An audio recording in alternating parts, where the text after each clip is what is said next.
ಏಳುಮಲೆ ತರುಣ್ ಸುಧೀರ್ ಅವರು ಪ್ರೊಡ್ಯೂಸ್ ಮಾಡಿರೋಂತ ಈ romantic thriller ನ ನೋಡಿದ್ಮೇಲೆ ನನ್ನ ಒಪಿನಿಯನ್ ನ ಹೇಳೋದಾದ್ರೆ ಚೆನ್ನಾಗಿದೆ. It's A must watch movie in theatre ಅಂತ ಹೇಳ್ತೀನಿ.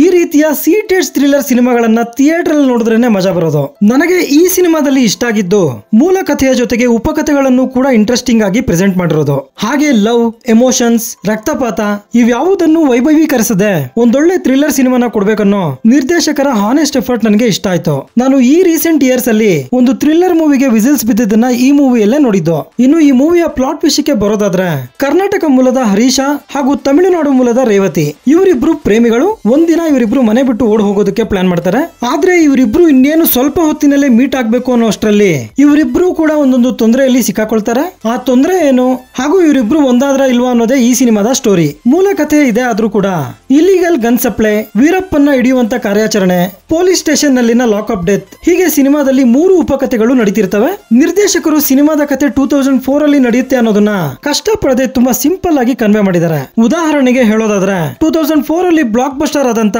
ಆಪ್ತ ಮಿತ್ರ ಸಿನಿಮಾದ ಪೋಸ್ಟರ್ ಅನ್ನ ಒಂದು ಕಡೆ ಬಳಸ್ಕೊಂಡಿರೋದು. ಇನ್ನು ಮಲೆ ಮಹದೇಶ್ವರ ಬೆಟ್ಟವನ್ನ ಸಿನಿಮಾದಲ್ಲಿ ತುಂಬಾ ಚೆನ್ನಾಗಿ ತೋರಿಸಿದ್ದಾರೆ. ಮಹದೇಶ್ವರನ ಭಕ್ತರು ಈ ಸಿನಿಮಾನ ನೋಡಿದ್ರೆ ಖಂಡಿತ ಖುಷಿ ಪಡ್ತಾರೆ. ಇನ್ಫ್ಯಾಕ್ಟ್ ಸಿನಿಮಾದ ಒಂದು ಇಂಪಾರ್ಟೆಂಟ್ ಸೀನ್ ಅಲ್ಲಿ ಮಹದೇಶ್ವರ ದೇವರಿಗೆ ವಿಸಿಲ್ಸ್ ಕೂಡ ಬೀಳುತ್ತೆ. ನಿರ್ದೇಶಕ ಪುನೀತ್ ರಂಗಸ್ವಾಮಿ ಅವರು ಮೊದಲ ಸಿನಿಮಾದಲ್ಲೇ ಗೆದ್ದಿದ್ದಾರೆ. ಈ ಸಿನಿಮಾ ನೋಡಿದ್ಮೇಲೆ ಇವರ ಮುಂದಿನ ಸಿನಿಮಾಗಳ ಮೇಲೆ ಈಗಾಗಲೇ ಸಾಕಷ್ಟು ನಿರೀಕ್ಷೆಗಳು ಉಟ್ಕೊಂಡಿದ್ದಾವೆ. ಇಂತಹ ಪ್ರತಿಭೆಗಳನ್ನ ಪ್ರೋತ್ಸಾಹಿಸುವಂತ ತರುಣ್ ಸುಧೀರ್ ಅವರಿಗೆ ಹ್ಯಾಟ್ಸ್ ಆಫ್ ಹೇಳ್ಬೇಕು. ಸಿನಿಮಾದ ಮೇಕಿಂಗ್ ಅಲ್ಲೂ ಕೂಡ ಇವರೆಲ್ಲೂ ಕಾಂಪ್ರಮೈಸ್ ಆಗಿಲ್ಲ. ಇಲ್ಲಿರುವಂತ ಸ್ಟಾರ್ ಕಾಸ್ಟ್ ಅನ್ನ ನೋಡಿದ್ಮೇಲೆ ಅದು ನಮಗೆ ಗೊತ್ತಾಗುತ್ತೆ. ನಟ ಸಾರ್ವಭೌಮ ಹಾಗೂ ಕೋಟಿಗೊಬ್ಬ 2 ಸಿನಿಮಾಗಳ ನಂತರ ಮ್ಯೂಸಿಕ್ ಡೈರೆಕ್ಟರ್ ಡಿ ಇಮಾನ್ ಅವರು ಮತ್ತೊಂದು ಹಿಟ್ ಆಲ್ಬಮ್ ಅನ್ನ ಕೊಟ್ಟಿದ್ದಾರೆ. ಇಲ್ಲಿ ಬಂದಂತ ಥೀಮ್ ಸಾಂಗ್ಸ್ ಕೂಡ ಚೆನ್ನಾಗಿತ್ತು. ಬಿಜಿಎಂ ಸಿನಿಮಾನ ನೆಕ್ಸ್ಟ್ ಲೆವೆಲ್ ಗೆ ತಗೊಂಡೋಗಿದೆ. ಸಿನಿಮಾಟೋಗ್ರಾಫರ್ ಚಾಮರಾಜನಗರದ ಸುತ್ತಮುತ್ತಲಿನ ಪ್ರದೇಶಗಳನ್ನ ತುಂಬಾ ಸುಂದರವಾಗಿ ತೋರಿಸಿದ್ದಾರೆ. Editing is crisp. ಮೂವಿ ನೋಡ್ತಿರೋಷ್ಟೊತ್ತು ನಿಮ್ಗೆಲ್ಲೂ ಬೋರ್ ಹೊಡ್ಸಲ್ಲ. ಮುಂದೇನಾಗುತ್ತೋ ಅನ್ನೋಂತ ಟೆನ್ಷನ್ ನಿಮ್ಮನ್ನ ಕಾಡ್ತಿರುತ್ತೆ.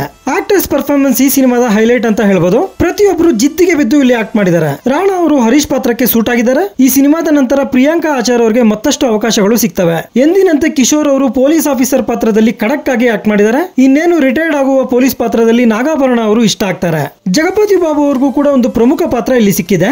ಸಿನಿಮಾದಲ್ಲಿ ತಮಿಳು ಭಾಷೆಯನ್ನ ಯಥೇಚ್ಛವಾಗಿ ಯೂಸ್ ಮಾಡಿದ್ದು ಅದಕ್ಕೆ ತಕ್ಕಂತೆ ತಮಿಳು ನಟರನ್ನೇ ಇಲ್ಲಿ ಬಳಸ್ಕೊಂಡಿದ್ದಾರೆ. ಮೂವಿಲಿ ಯಾವುದೇ ರೀತಿಯ ಅಡಲ್ಟ್ ಕಂಟೆಂಟ್ ಇಲ್ಲ. ಆರಾಮಾಗಿ ಫ್ಯಾಮಿಲಿ ಜೊತೆ ನೋಡಬಹುದು. ನೀವೇನಾದ್ರೂ ಒಂದೊಳ್ಳೆ ಥ್ರಿಲ್ಲರ್ ಸಿನಿಮಾನ ನೋಡ್ಬೇಕಂದ್ರೆ ಈ ಸಿನಿಮಾನ ತಪ್ಪದೆ ಥಿಯೇಟರ್ ಅಲ್ಲಿ ನೋಡಿ. ಇದಾಗಿರುತ್ತೆ ಏಳುಮಲೆ ಸಿನಿಮಾದ ಬಗೆಗಿನ ನನ್ನ ಒಂದು ಒಪಿನಿಯನ್. ಈ ವಿಡಿಯೋ ನಿಮ್ಗೆ ಇಷ್ಟ ಆಗಿದ್ರೆ ಒಂದು ಲೈಕ್ ಕೊಟ್ಟು ನನ್ನ ಚಾನೆಲ್ ನ ಸಬ್ಸ್ಕ್ರೈಬ್ ಮಾಡ್ಕೊಳ್ಳಿ. Thank you.